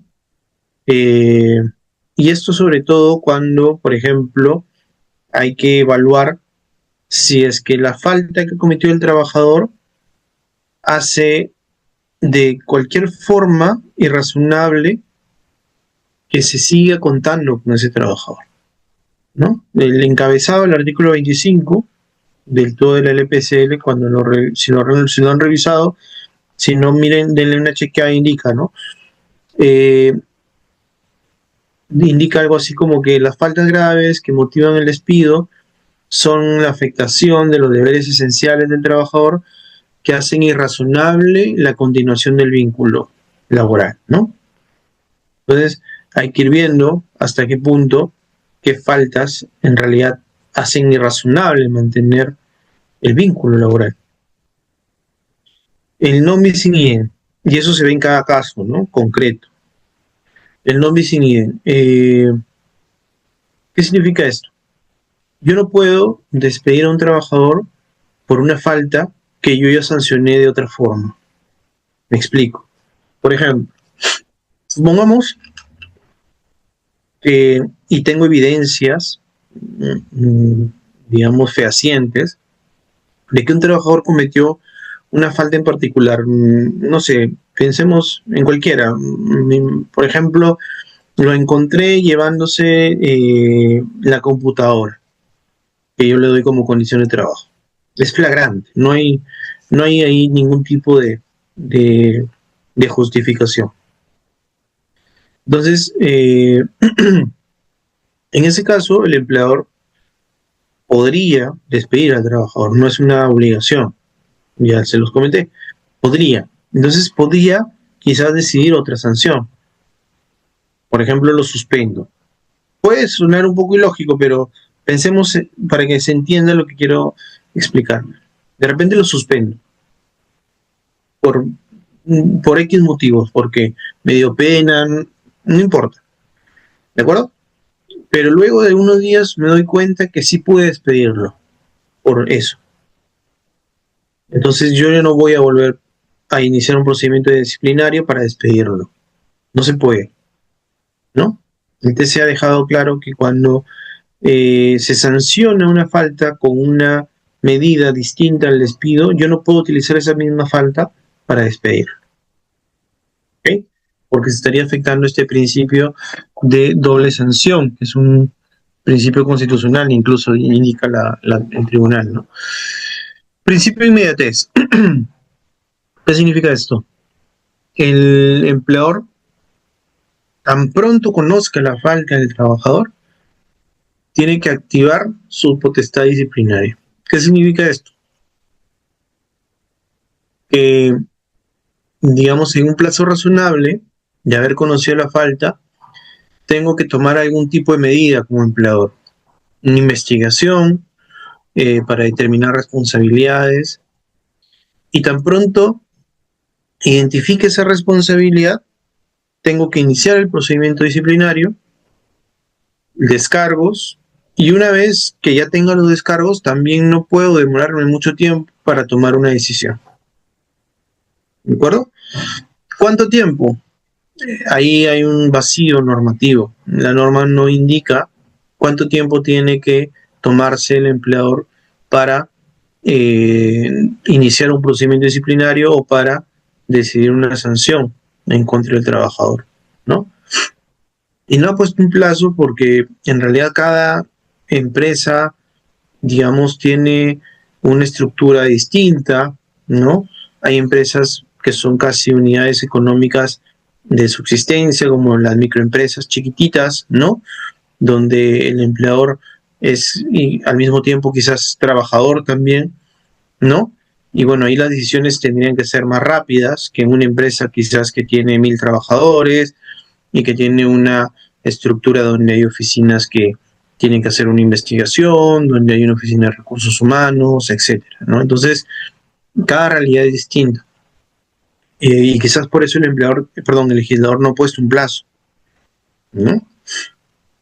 Entonces, va a depender de cada caso concreto, ¿no? Va a depender de cada caso concreto. Ahora, un tema que estaba recalcando, ¿no? Es tan pronto conozca la falta, no tan pronto se haya producido la falta, porque a veces, de repente, el empleador no se entera o no identifica la comisión de una falta tan pronto se produce, ¿no? De repente, por ejemplo, me doy cuenta que Juan Pérez, que es mi contador, me ha estado robando hace 7 años y lo descubro recién ahora, porque he hecho una auditoría. Entonces, yo inicio el procedimiento ahorita respecto de lo que pasó hace 7 años, porque recién me entero. Eso no afecta a la inmediatez. Pero si yo me enteré hace 7 años y recién ahora quiero despedirlo, eso sí afecta el principio de inmediatez, ¿no? Ok, otro aspecto a tener en cuenta sobre el despido eh, es sobre este tema de la valoración que puede hacer el empleador de la sanción que puede adoptar en relación con varios trabajadores que han cometido una misma falta, ¿no? Por ejemplo, ¿no? A veces pasa que eh, hay algunos trabajadores que tienen antecedentes disciplinarios, hay algunos otros que no, ¿no? Entonces, de repente, por ejemplo, ¿no? Juan Pérez, Julio González se pelean en la empresa. Esa es una falta grave, en principio, ¿no? Pero de repente Juan Pérez eh, ya no es la primera vez que lo hace, Julio es la primera vez, Juan Pérez de repente ya tiene otro tipo de medidas disciplinarias impuestas, como amonestaciones, suspensiones, Julio es la primera vez.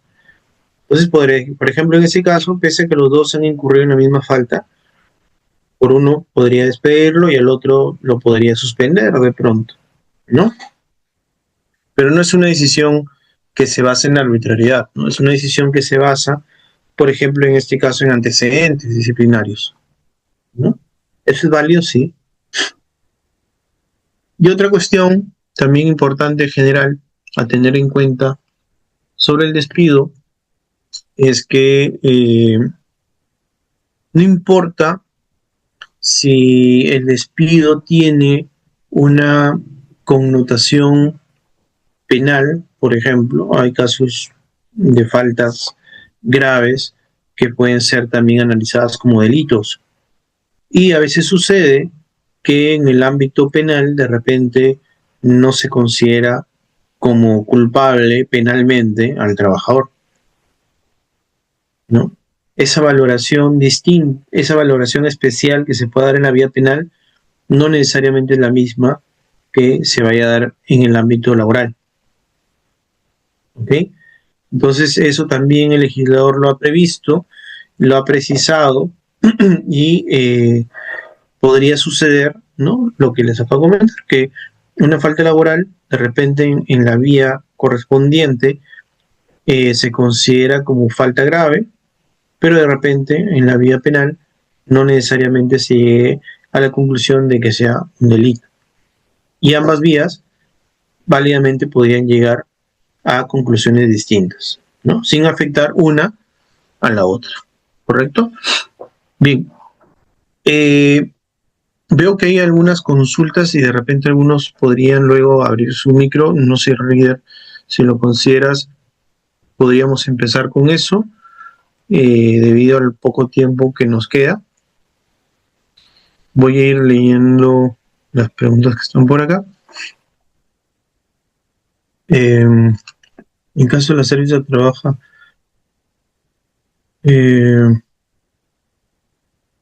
Carlos, quizás luego mejor abres tu micro para que me expliques mejor. El supuesto no me queda tan claro. Iván, ¿qué sentido tendría el plazo de prueba en un contrato determinado por 6 meses si dicho contrato de todos modos va a concluir a los 6 meses? Bueno, es que no sabemos, ¿no? De repente lo renuevas por más tiempo. Puede ser, ¿no? Igual de repente si tiene 3 meses el periodo de prueba, si no lo amplías y es de 3 meses y lo despides al cuarto mes, ya tiene el derecho a la indemnización, ¿no? O sea, no es que no haya sentido. Sí podría haber algunas situaciones en las que el periodo de prueba sí sea importante en ese caso. Mario, ¿cuál es la base legal de la flagrancia? ¿Te refieres a dónde está regulado la flagrancia? ¿Dónde se dice que es flagrancia? No hay una norma laboral que indique qué es flagrancia, si te refieres a eso.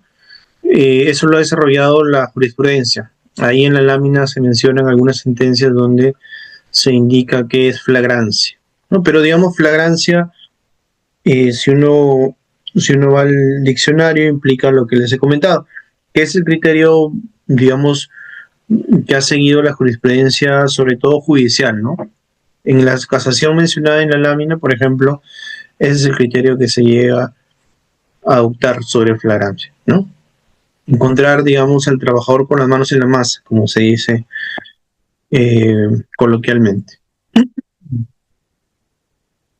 Doctor, no me digan doctor, no he operado a nadie. Manuel, ¿quiere decir que la suplencia es para cumplir las labores del titular y si la entidad le otorga otras labores, en este caso, cómo sería? Bueno, ya les comenté hace un ratito, ¿no? En realidad, en principio, tendría que desarrollar las labores del titular, ¿no? Si le asigno algunas labores, tendrían que ser similares o análogas o relacionadas con la labor de titular, ¿no? O sea, digamos, a ver, por poner un ejemplo, si el titular era el abogado de la empresa, ¿no? Pertenecía al área legal, a mí me contratan como suplente de ese titular para que vea los mismos procesos, pero en el camino, de repente, si veo temas laborales y adicionalmente me dan carga sobre procesos civiles o procesos penales, de repente yo no esté tan capacitado inclusive para desarrollar esa labor, ¿no? No sé si me dejo entender. Entonces, eso sí podría de alguna manera poner en cuestionamiento el contrato de suplencia, ¿no? Porque para eso existen de repente algunos otros abogados que sí se encargan de esas áreas, ¿no?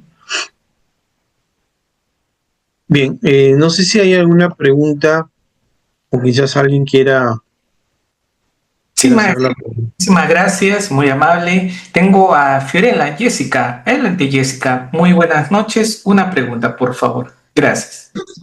Buenas noches, doctor. Quería hacerle esta consulta.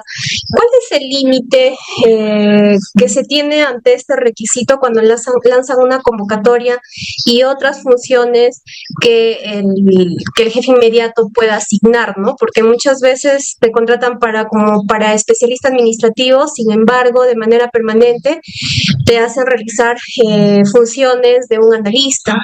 Entonces, cuando uno reclama esto a tu jefe inmediato, indican pues que en la convocatoria dice y otras funciones que el jefe inmediato pueda designar, ¿no? Claro, lo que pasa es que cuando se indican estas disposiciones generales de que cualquier otra función, las funciones que tienen que estar relacionadas con el puesto para el cual uno está postulando, ¿no? O sea, como les dije en el ejemplo, y quizás exagerando un poco, si yo soy el abogado de la empresa, no me pueden asignar luego una función de limpiar los baños, por ejemplo, ¿no? O sea, tienen que estar relacionadas en todo caso para el puesto para el cual me están contratando, ¿no? Si no tienen relación, ese es un tema que se podría, que en el caso del contrato de suplencia, por ejemplo, podría ser cuestionable y podría generar la desnaturalización del contrato, ¿no? Y esto se aplica en general, ¿no? No solamente para la suplencia, ¿no? Porque cuando a uno lo contratan, sea por suplencia o no, en principio tienes unas funciones, digamos, principales y algunas relacionadas.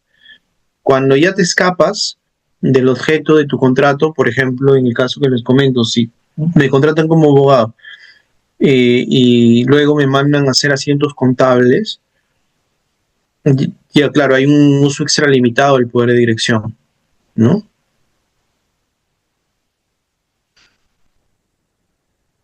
No sé si me deja entender. Muy bien, maestro, nos dice Fiorella que sí, sí se le logró entender. ¿Alguna pregunta adicional, estimados colegas? Pueden levantar su manito y les doy pase al audio. Ya saben, tienen que ser concretos a su pregunta. Y si no, doctor, algunas pautas adicionales para ir culminando. Gracias. Sí, Manuel creo que está mi Sí, tocayo, ¿eh? sí, en estos momentos. Estimado Manuel, por favor, una pregunta. Gracias. Muy buenas noches, doctor Reed, doctor Manuel. Una consulta con referencia al mutuo disenso. Mayormente, pues, se indica, pues, la norma de que es de mutuo acuerdo tanto el trabajador como el empleador, pero en época de pandemia se dio los casos de que mayormente fueron condicionados, o sea, para poder, de una u otra forma, el término del contrato que estaban vigente, ¿no? Entonces mi consulta es, ante esa arbitrariedad por parte del empleador, que de forma unilateral, con el engaño pues de que por este periodo de pandémico iban a retornar nuevamente, pero nunca fueron retornados a su labor, a su anterior pues, trabajo, ¿no? Mi pregunta es, ¿se puede plantear una demanda por fraude, en este caso,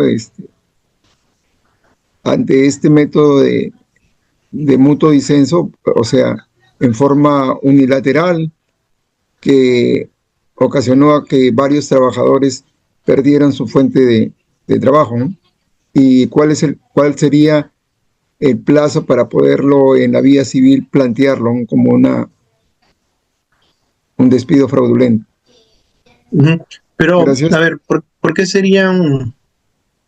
No conozco el detalle, pero, a ver, los mutuos disensos, en principio, si no hay vicio de voluntad, no habría problema. ¿Cuál sería el Sí. vicio ahí? O sea, ellos fueron engañados indicando de que, o sea, por decir, sus contratos se le vencían a 3 días, se les vencían su contrato, pero ¿qué pasa? De que de una u otra forma, para no dar término por término de contrato, ellos puedan plantear una desnaturalización de contrato, entonces los obligaron a realizar un mutuo disenso en la cual ellos, o sea, en forma voluntaria, ellos aceptaban el mutuo disenso, pero con el compromiso de que la empresa, pasado unos meses, los iban a retornar nuevamente. Entonces, de una u otra forma se consolida un acto fraudulento, un acto de mala fe por parte del empleador, ¿no? Ya le entendí. Ok, ya. Lo que pasa es que ahí, más que fraude, creería yo, si es que no hubo una recontratación, ¿no? Yo creería que hay un incumplimiento de un convenio, ¿no? O sea, repito, ¿no? Si no ha habido coacción, si no ha habido violencia, intimidación, y ellos han firmado libremente, lo que hay en todo caso es un cumplimiento de ese compromiso de recontratarlos, ¿no? Entonces, en ese caso sí podría haber una al final sigue siendo un convenio que se ha incumplido, y yo no estoy muy seguro si necesariamente habría que ir a la vía civil. Yo creo que hay que ir a la vía laboral, porque es un convenio que se ha celebrado en el marco de una relación laboral. Y la norma procesal laboral permite iniciar procesos a partir de, digamos, situaciones que se generan en el marco de una relación de trabajo, sin necesidad de acudir a la vía civil. Y ahí se pueden plantear las pretensiones que correspondan. Este incumplimiento podría generar demandas o pretensiones de indemnización por daños y perjuicios, ¿no? Habría que ver qué tipo de daños y perjuicios. De repente un daño emergente, no lo sé, ¿no? Pero no sé, no estoy tan seguro si la pretensión tenga que ver con el fraude, ¿no? Me parece que tiene que ver con la figura del incumplimiento del convenio, ¿no? Que es otro tema. Igual, obviamente, hay una posibilidad de mandar indemnizaciones, ¿no? Por daños y perjuicios. No Muy sé si lo ayudé. Sí, maestro, muchas gracias. Tengo a Julio, pero ya saben, con las instituciones con cámara prendida. No tenemos otra más pregunta. Con ustedes cerramos, maestro. Adelante. Ok, entonces, nada, el tiempo nos ha quedado un poco corto para seguir con este tema. Incluso sobre el despido en particular podría hacerse una clase de más de 2 horas, incluso por la jurisprudencia que hay. Pero bueno, yo creo que al menos lo que hemos tratado el día de hoy en relación con las otras causales y estas cuestiones generales y básicas sobre el despido van a permitirles ahondar en el análisis de las causales, ¿no? De este tipo de extinción.